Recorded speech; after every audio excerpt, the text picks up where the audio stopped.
The Great Red Dragon and the Woman Clothed in Sun, a painting by William Blake that later influenced Thomas Harris to write his first book, The Red Dragon. The book's turning into a series, turning into an adaptation, and transforming into a triad of iconic movies. The series completed, dominating the 80s to late 90s, a combined collection of 10 different pieces of media surrounding a singular, charming serial killer. You're very frank, Clarice. There was nothing more to it. Clarice Starling had silenced her lambs. Hannibal was Hannibal. She had fallen in love with her captor, fled to Buenos Aires, nicely brainwashed into living with and loving a psychopath. But what of Jack Crawford? What of Will Graham? What of the original book? What truly happened before Clarice Starling? What if she was never introduced? That's when NBC's Hannibal comes in, a deviation from the original novels. From its confusing metaphors to its even more confusing visuals, NBC's Hannibal is a show that holds up fantastically, even a decade after release. At a glance, Hannibal comes off as a Dexter-Sherlock Holmes hybrid. One could assume the producer just threw two very popular shows together to reap an easy success. Released in 2013, Hannibal could have been an average crime/mystery, with a clever neurodivergent protagonist facing against a very equally clever villain. That's the thing, this show could have been lazy, could have ridden off the coattail of the franchise and Sherlock's success, but it wasn't. Miss Lowndes, it's not very smart to piss off a guy who thinks about killing people for a living. From the moment I saw Will Graham, I instantly connected with him as a character, showing the smallest of redeeming qualities, but still remaining an intriguing and captivating protagonist. We are first introduced to him standing, a crime scene before him, and watch this man slowly unfold the mess, watching in real time as the woman, Mrs. Marlowe, lying on the ground, is killed. Will Graham's empathy is confusing, almost feeling like a magical power at times. He easily deconstructs the motives and the emotions of the insane, leaving their intentions clear. But of course, we know from the start that Will Graham isn't exactly sane either. This show has 3 seasons of character transformation.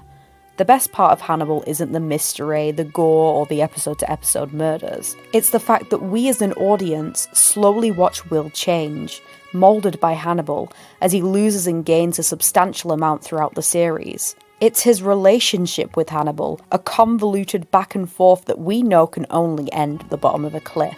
We watch Will imprison Hannibal, we watch Hannibal imprison Will, they manipulate, lie, and inevitably stab each other. We as an audience see the whole picture. Or, well, as much as the writers want us to see.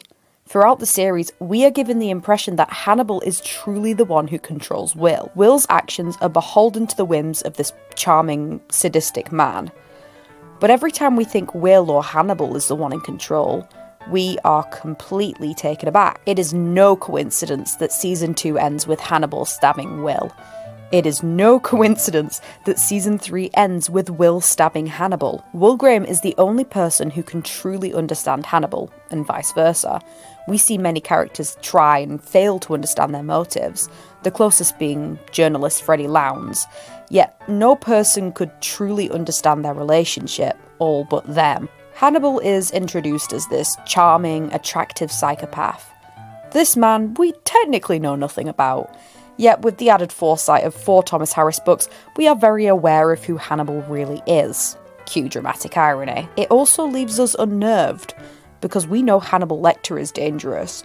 We are aware that Will Graham is somewhat vulnerable. When left to console his deepest fears and desires, we bite our nails, knowing that Will is venting and showing vulnerability to the worst person he possibly could. That's the real twist though, because Hannibal is quite frankly one of the best people Will could be talking to. Because Hannibal sees something we do not see until much later. In Will we see vulnerability, mental issues, and brilliance. We feel bad that Will is fearful of himself and others, and we want him to improve. Hannibal sees that Will is fearful of himself for a reason, and beneath that very real vulnerability is bloodlust and depravity.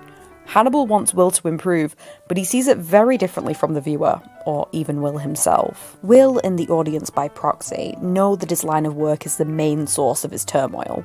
Much like every other character, We think Will would be better off stepping away, having a family perhaps. Jack Crawford's convincing manipulation of Will's care for others is the main reason many believe that Will is morally stuck delving into trauma.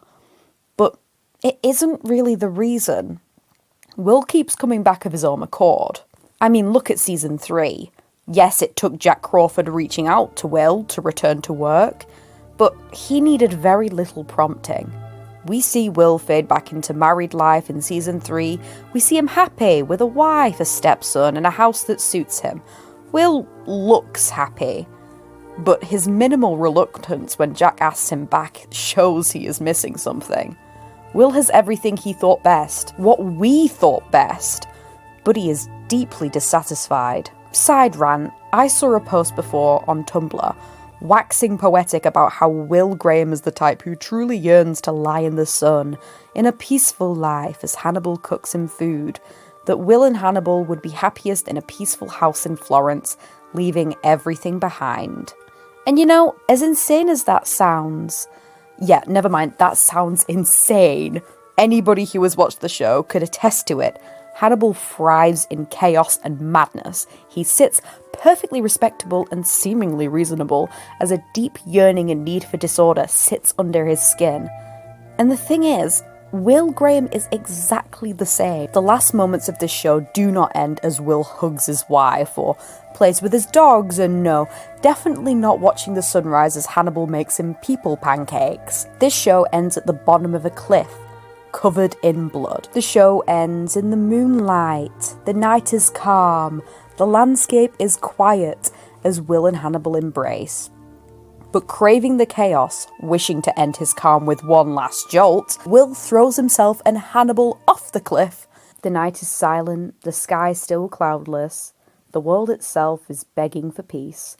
Hannibal is standing there, admiring the impact of his therapy, and just as everything seems to be falling into place, Will pushes them off the cliff, dissolving back into madness. And Hannibal lets him. If that doesn't summarize their relationship, I don't know what does. Brian Fuller wrote Hannibal with the knowledge that any season could be their last.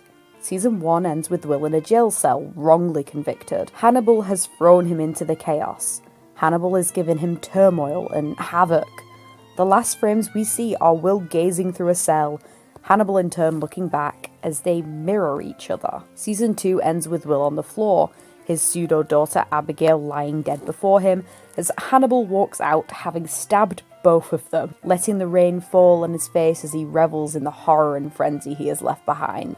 The water falls as we see our protagonist bleeding out, sobbing and gasping for breath, stuck within the chaos of what Hannibal has left behind. In these season finales, we see chaos.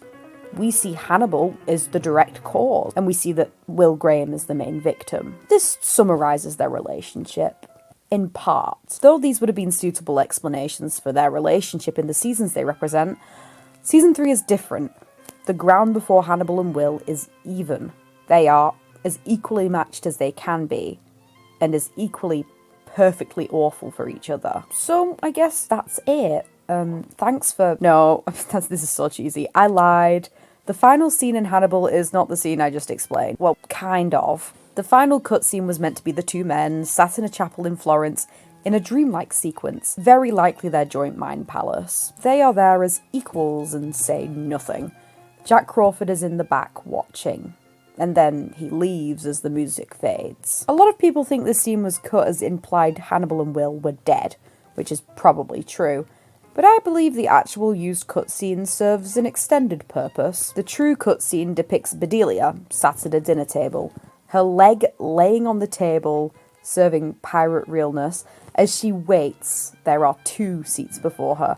Did I mention her leg is severed off? This cutscene was likely used over the other, as people claim, to heavily imply that Will and Hannibal survived their fall, to leave a possibility for season 4, which never happened.